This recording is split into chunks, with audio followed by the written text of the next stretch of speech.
आनंद रंगनाथन जी, मैं आपसे पूछना चाहती हूं, अगर आज आप दिल्ली में वोटर हैं तो कितने कंफ्यूज्ड हैं? मुद्दा कौन सा है, किसके साथ जाना है, कहां खड़े होना है, कौन किसको क्या कह रहा है, कौन किसका दोस्त है, कौन किसका दुश्मन है, कुछ समझ आ रहा है?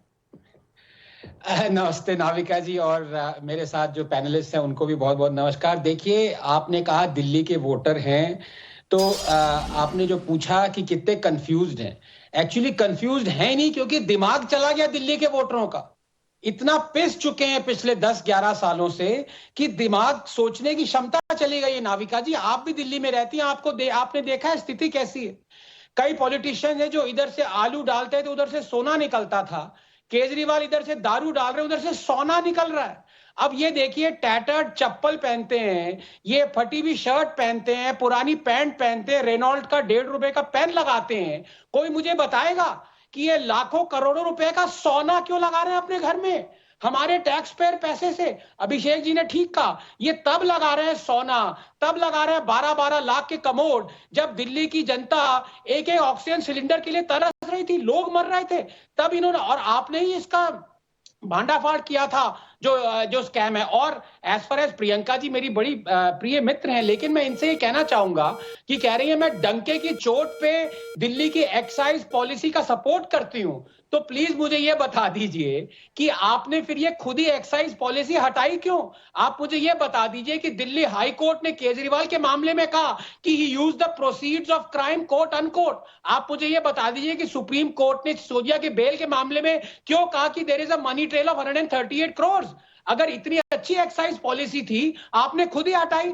दूसरी बात, आपने एक चीज तो एकदम ठीक कही, जो आपका 10 साल से बहाना चला आ रहा है कि हमें मोदी जी काम नहीं करने दे रहे, काम नहीं करने दे रहे, हम बहुत काम करना चाहते हैं। इससे आपने, इस एक्सक्यूज से आपने कह दिया कि यमुना साफ नहीं करी, सड़कें नहीं है, पानी नहीं है, दिल्ली जल बोर्ड स्कैम था, आपका सारा एजुकेशन स्कैम है, आपका हेल्थ स्कैम आया, 14,000 लोगों को मोबाइल नंबर 000 और 999 करके उनको प्राइवेट क्लिनिक से टेस्ट करवा रहे हैं मोहल्ला क्लिनिक वाले। हर चीज में स्कैम है, लेकिन आप फिर भी कहती हैं कि हमें मोदी जी ने काम नहीं करने दिया।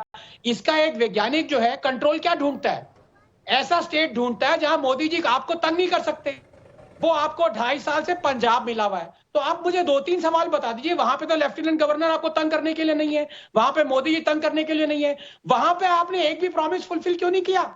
आपने कहा था पंजाब की महिलाओं को 1,000 रुपए पर मंथ देंगी। आप मुझे ये बता दीजिए प्रियंका जी, कितनी महिलाओं को आपने 1,000 रुपए पर मंथ दिया है? और मैं ये सुधांशु से कहना चाहता हूं, इन्होंने आपके फेक न्यूज को उजागर नहीं किया। मैं दोबारा करना चाहता हूं, मोदी जी ने ये कभी प्रॉमिस नहीं किया कि ब्लैक मनी 15 वहां से लाएंगे और हर इंडियन के बैंक अकाउंट में 15 लाख डालेंगे। ये मैं डंके की चोट पे कह रहा हूं। और सुधांशु जी, आप प्लीज इसको रेटिफाई करिए, वरना ये प्रियंका कक्कड़ जी, बहुत से सवाल आनंद रंगनाथन ने उठाए, पहले जवाब दीजिए, फिर सुधांशु जी आपको ला।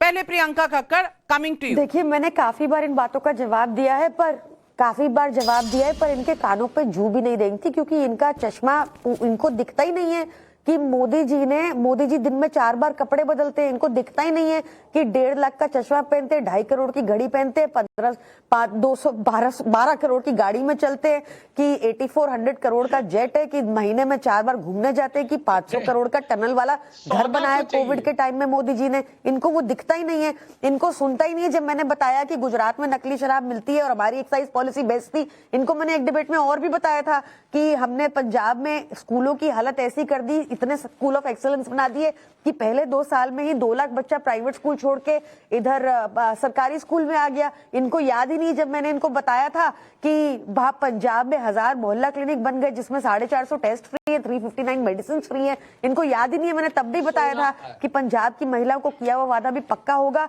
और हमारे पे पंजाब की जनता 80% पंजाब को फ्री बिजली मिलती है। सच, ये तो बताना ही भूल गई। और नहीं, पूरा करने दीजिए। और ये भी अब हमने ये वादा किया है, क्योंकि अरविंद केजरीवाल गारंटी देते हैं, 15 लाख वाला जुमला नहीं देते।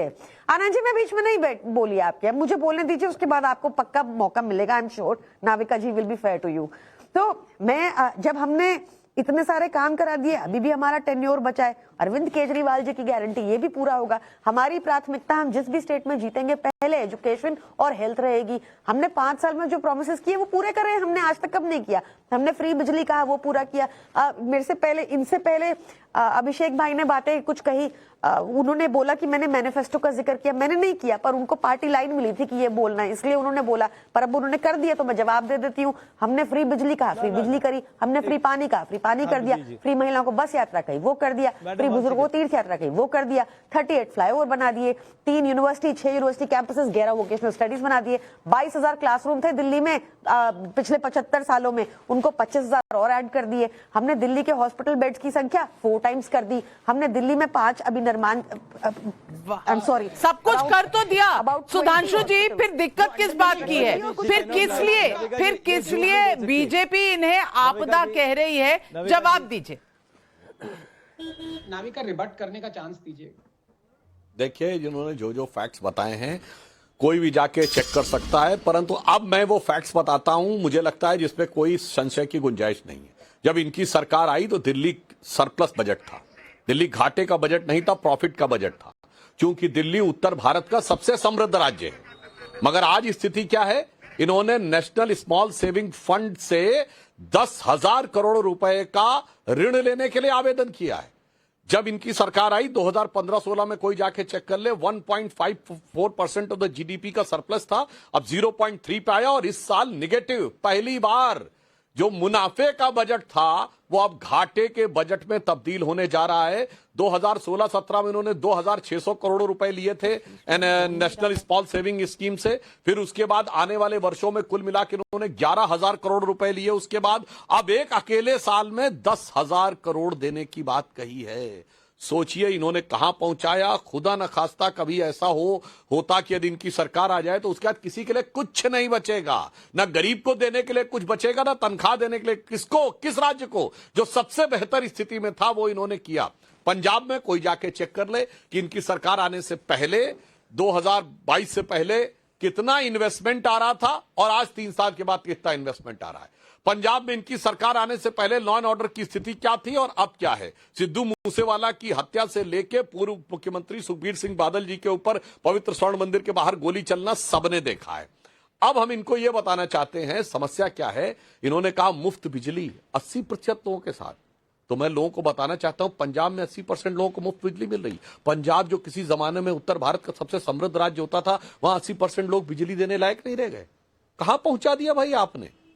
गजब की बहुत बात बड़ा है। कहां सवाल। कहते थे कि आनंद रंगनाथन, आप हाथ उठा रहे थे, वहां से तो आपका सबसे काउंटर। और वहां पे हाँ, देखिए मैंने सिंपल सा सवाल एक पूछा था। अभिषेक जी मैं आ रहा हूँ, एक सेकंड मुझे चांस दीजिएगा। प्रियंका जी ने बहुत सारी ऐसे बातें कही थी, पर मैंने एक ही सवाल, मुझे पता था मैं 10 सवाल पूछूंगा तो प्रियंका जी एक का भी जवाब नहीं देंगी, इसलिए मैंने एक पूछा कि केजरीवाल जैसे आम आदमी को, जो कि 15-20 दिन स्लम में रह के इन्होंने आमरण अनशन किया था, उनको सोना की क्या जरूरत पड़ गई करोड़ों रुपए के, उसका जवाब इन्होंने दिया नहीं। और इन्होंने ये कहा कि पंजाब में हमने 1000 मोहल्ला क्लिनिक्स बनाई हैं। वो अलग बात है कि घोटाला रहने दीजिए मोहल्ला क्लिनिक का, लेकिन इनका वायदा कितना था? 16,000 मोहल्ला क्लिनिक। पंजाब में इनका वादा क्या था कि 1,000 रुपए पर मंथ देंगे। एक महिला को इन्होंने दिया, ये इन्होंने बात करी नहीं। लेकिन अब मैं प्रियंका जी आपके, अब फार्म फायर्स रोक देंगे, बहुत सारी चीजें, ड्रग को 1 महीने में प्रॉब्लम खत्म कर देंगे, एक भी प्रॉमिस पूरा नहीं किया है। लेकिन मैं उस पर नहीं आना चाहता। मैं अभिषेक जी से एक सवाल पूछना चाहता हूं। सुधांशु जी से ज्यादा आपका भांडाफोड़ आपके कार्यक्रम में अभिषेक जी ने किया है, मैं इनकी दाद देता हूं। लेकिन अभिषेक जी मैं आपसे ये पूछना चाहता हूं, दिल्ली के लोग ये भी सुन रहे हैं कि आपने इतना बड़ा घोटाला